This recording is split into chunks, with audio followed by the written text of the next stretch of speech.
Bon, donc je disais, une date fondamentale, c'est 1973. Alors qu'est-ce qui s'est passé? Passons au processus de Barcelone. Alors oui, le processus de Barcelone. Enfin, le protocole de Barcelone. Qu'est-ce qui s'est passé en 73? Il y a la guerre syrio-égyptienne contre Israël.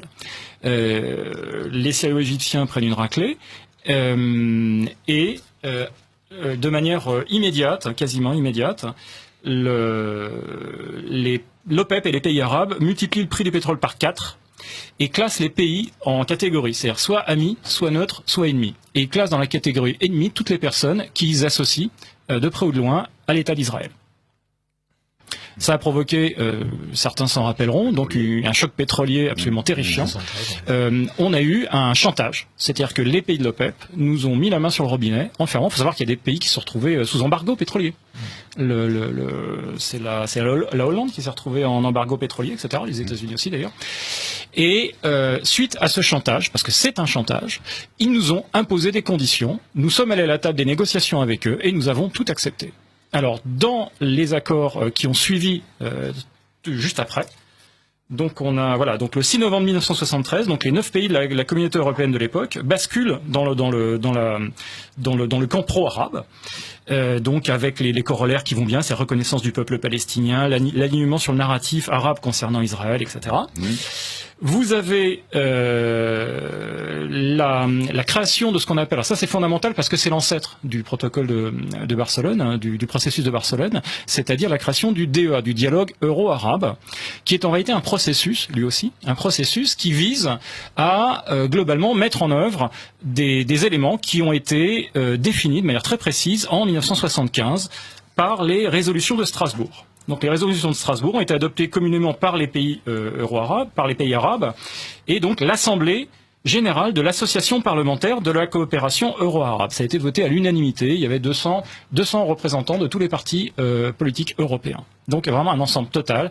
Et il faut savoir que ce document est fondamental puisque il pose les bases de ce que nous vivons encore aujourd'hui et qui s'est traduit par différentes avatars. Donc le processus de Barcelone n'était que finalement une espèce de remise en marche du DEA qui a subi des avatars parce que bon, au fur et à mesure des années, des péripéties politiques, il y a eu la signature de paix entre l'Égypte et Israël qui a bloqué beaucoup les choses. Enfin bref, il s'est passé tout un tas de choses, mais le fait est que dans les résolutions de Strasbourg, on trouve exactement ce qui nous arrive aujourd'hui. C'est-à-dire la mise en place d'une politique de recrutement de main-d'œuvre dans le monde maghrébin.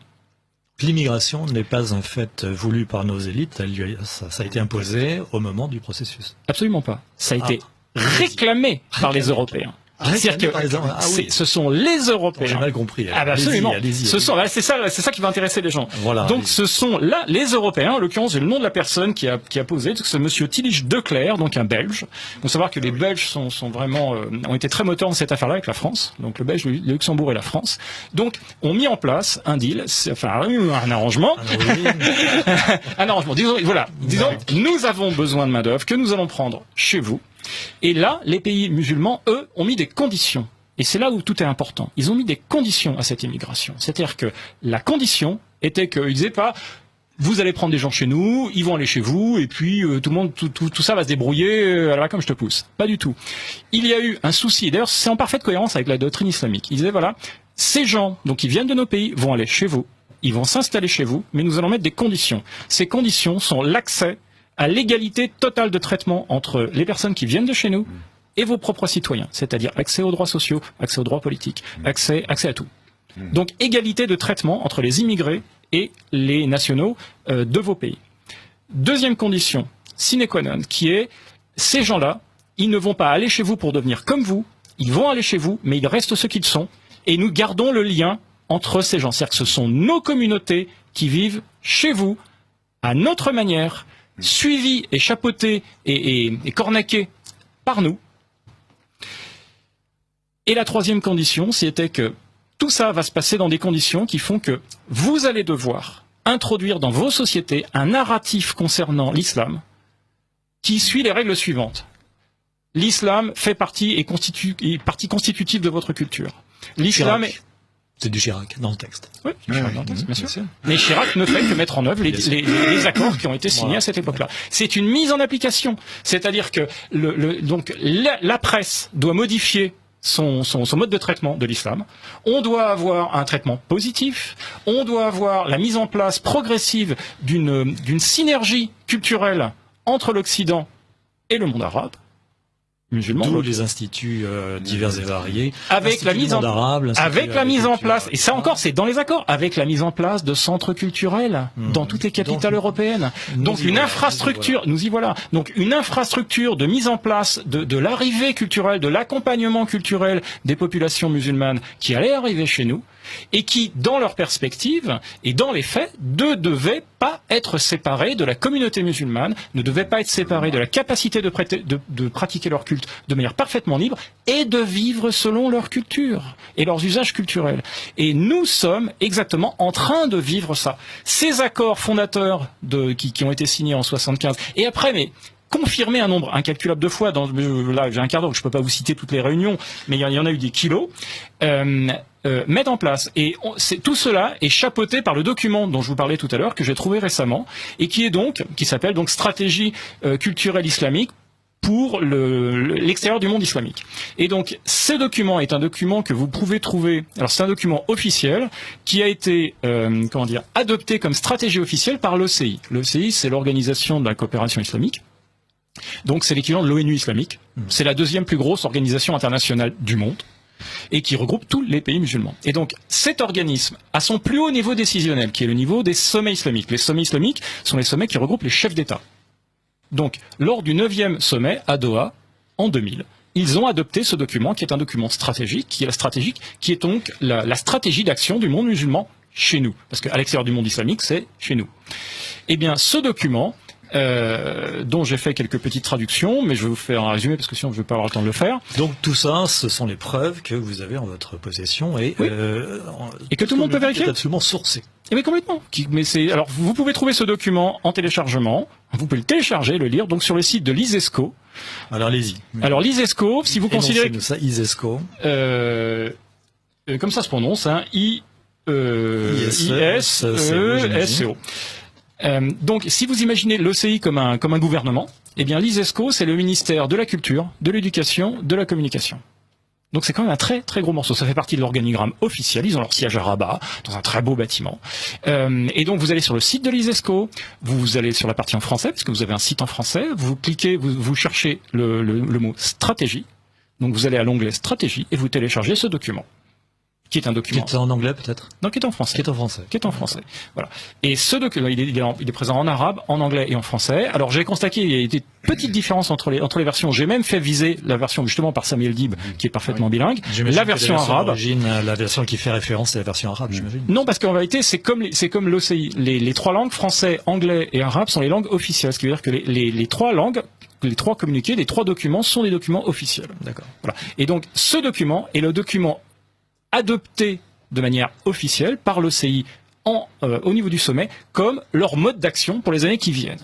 Voilà. Et ce mode d'action, je vais le résumer très rapidement, il consiste à implanter, alors j'utilise leur terme, à implanter des communautés islamiques civilisationnellement différentes de l'Occident, qui fonctionnent selon les règles de la charia, et qui ont pour vocation de prendre les postes clés au niveau politique, économique et communicationnel dans les pays hôtes. Nous sommes les pays hôtes. Voilà. Il faut savoir que l'implémentation, la mise en œuvre de cette stratégie, c'est précisé encore une fois dans le document, s'appuie sur les centres culturels, les mosquées, les écoles islamiques. Et qui sont pour l'instant marginales, ces écoles islamiques, mais qui sont pas du tout marginales. À chaque fois que vous avez une mosquée, l'étape d'après, c'est l'école islamique. Qui est à côté, qui vient après. Et d'ailleurs, dans toutes les mosquées, vous avez des salles de classe. Oh, tiens, c'est bizarre, parce qu'il n'y aurait pas un rapport avec une sorte de processus éducatif parallèle.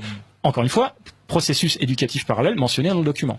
Alors, il faut savoir que ce document est donc un document officiel qui a été mis en place, alors pas par quelques excités dans le fin fond d'un pays arabe.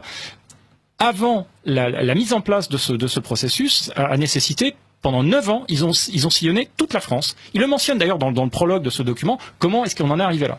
Eh bien, ce sont les organisations européennes qui ont participé à l'élaboration de ce plan. C'est-à-dire que des gens qui sont chez nous. Mais le serpent qu'on a nourri, c'est-à-dire que on a réchauffé en notre sein des serpents, c'est-à-dire qu'on a financé, la plupart des fois, il faut savoir que les centres culturels en Europe sont financés par les États, sont financés par le contribuable. Et ce sont ces gens-là, parce qu'il n'est pas dit des centres culturels, ni des organisations islamiques. Donc eux, ils ont fait la concertation avec les chefs des centres culturels de toute l'Europe et des organisations islamiques de toute l'Europe. Ce qui veut dire que des gens comme par exemple M. Boubaker, etc., sont compris dans les organisations islamiques.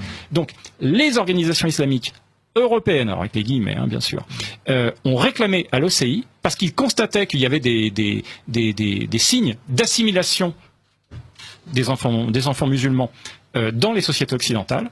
Eh bien, ils ont mis en place un système qui vise à immuniser, j'utilise leurs mots, à immuniser les enfants contre l'invasion culturelle.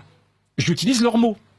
Un enfant musulman qui va dans une école occidentale est considéré comme subissant une aliénation et une invasion culturelle. Donc comme en danger. En quelque sorte. Il est en danger, bien sûr, il est en danger de sortir de l'islam et de s'assimiler à la culture européenne, ce qui est considéré comme quelque chose d'abominable.